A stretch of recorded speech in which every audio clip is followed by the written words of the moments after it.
नमस्कार दोस्तों, कहानी में नए आए हो ना, चैनल को सब्सक्राइब कर देना, वीडियो को लाइक कर देना। पूर्णिमा की रात थी।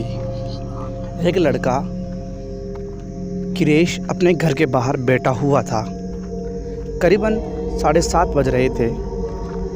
पूरे गांव में सन्नाटा था। क्रिश बैठे बैठे ये सोच रहा था, क्या शांति है यार, ऐसा भी होता है क्या? शहर में ऐसा कभी नहीं होता। जी तो करता है पूरा काम छोड़कर यहीं रह जाऊं, परंतु क्या करूं यार, काम भी ज़रूरी है।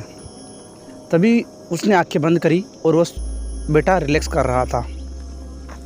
तभी उसके पास एक बॉल आती है जो कि उसके पैर के पास आकर टकरा जाती है। वो देखता है कि ये बॉल किसने फेंकी इतनी रात को। उसने चारों तरफ देखने की कोशिश की कि कौन है जिसने ये बॉल फेंकी है, तो उसको आसपास कोई भी दिखाई नहीं दिया। तभी एक बच्चा उसके पास दौड़ता हुआ आता है और वो अपनी उंगलियों से इशारा करता हुआ कहता है, बोल। वो कृतेश बोलता है कि बेटा तुम कौन हो और इतनी रात को बाहर क्या कर रहे हो?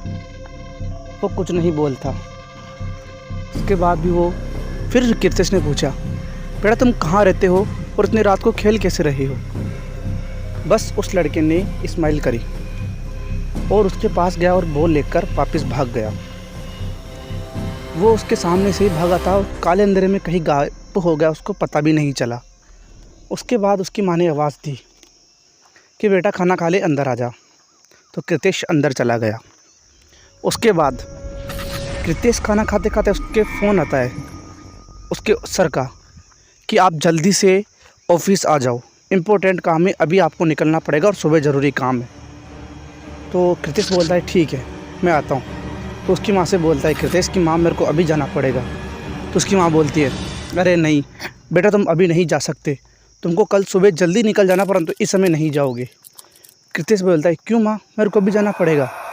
तो उसकी माँ ने कहा कि बेटा कृतेश, पूर्णिमा की रात को यहाँ पर एक चुड़ैल और उसका बेटा दोनों आकर लोगों को डराते हैं। कृतेश बोलता है, अरे माँ तुम डरो मत हो, कुछ नहीं होगा मुझे, और मैं इन बातों पर विश्वास भी नहीं करता। कृतेश की माँ बोलती है, बेटा मैं तेरे सामने हाथ जोड़ती हूँ, प्लीज़ मत जा।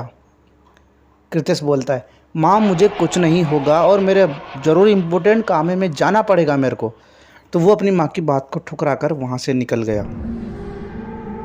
बहुत घना अंधेरा था। रितेश रास्ते पर चल रहा था। उसको डर भी लग रहा था, परंतु करे क्या। धीरे धीरे पहुंचकर वो स्टेशन पहुंच गया, बस स्टेशन। वहां पर एक बेंच लगी हुई थी, वहां पर जाकर बैठ गया और बस का इंतज़ार करने लगा।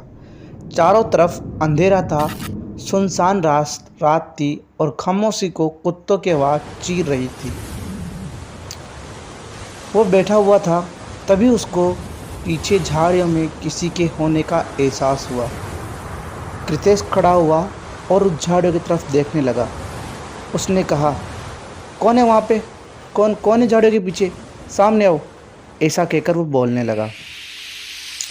तो झाड़ियों के पीछे से निकला वही बच्चा जो उस समय बॉल खेल रहा था। कृतेश ने पूछा, बेटा तुम यहाँ पर क्या कर रहे हो? वो बोलता है, मैं अपने दोस्तों के साथ क्रिकेट खेल रहा हूँ। इतनी अजीब आवाज़ में बोला वो। उसको देखकर कृतेश डर गया। वो लड़का कृतेश के पास आता है और बैठता है और वो बोलता है कि मैं आपको मेरे दोस्तों से मिलवाऊं?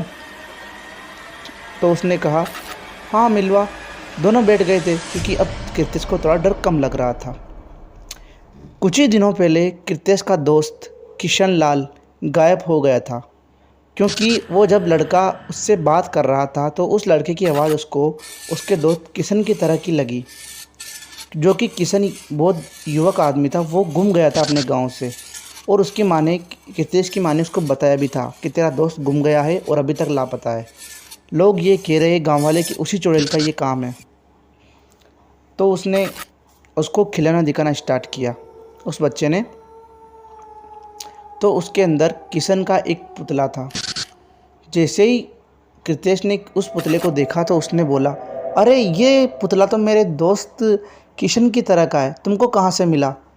तो लड़का बोलता है, ये मेरी माँ ने मेरे लिए लाई है। तो फिर वो कृतेश बोलता है, अभी तुम्हारी माँ कहाँ है? उसने कहा, मेरी माँ मेरे लिए बाज़ार में खिलौने लेने गई है। और तो थोड़ी देर वो बात करता है, और जब वो सामने देखता है कृतेश, तो उसकी आंखें फटे की फटे रह जाती है, क्योंकि वो सामने देखता है कि एक महिला बाल बिखरे हुए हवा में तैर रही थी। इसको देखकर वो बहुत ज़्यादा डर गया। जब वो बच्चे की तरफ देखा तो कृतेश की जान निकल गई, क्योंकि उस बच्चे का जो भोला सा चेहरा था वो एक भयानक चेहरे में बदल चुका था। उसकी माँ ने जो कहा था कि चुड़ैल और उसका बेटा दोनों आते हैं और ख़त्म कर देते हैं, वो सामने हो चुका था कृतेश के। उस चुड़ैल ने कृतेश को हवा में उठाया और उसके सिर के ऊपर अपना हाथ रख दिया।